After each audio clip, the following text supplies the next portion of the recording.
Here is the final product. Well, not final. I'm finally preparing the final product, the future final product, the ferment. And you can see all the different biologicals I put into this.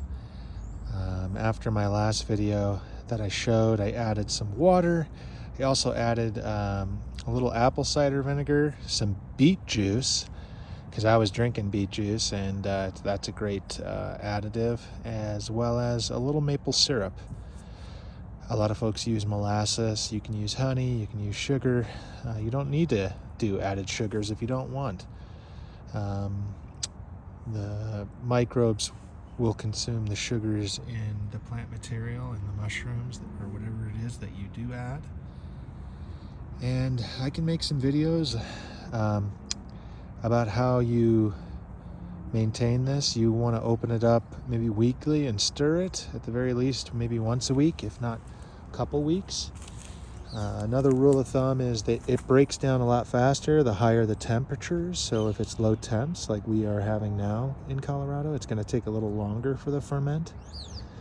The higher the temperatures, the quicker and more active it is. And when you're actually going to apply this, you do want to strain it and dilute it.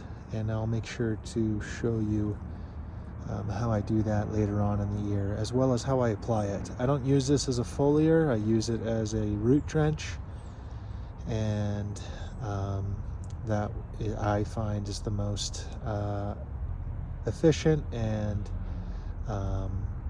hygienic.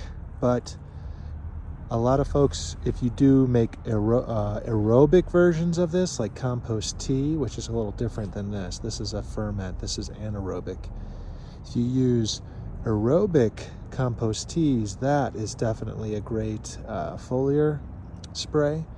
But for my anaerobic ferment IMO mixtures that I make, these are kind of bio fertilizers. They're both a biological stimulant, but they're also a fertilizer because they contain plant available nutrients. So yeah, I'm really excited about this.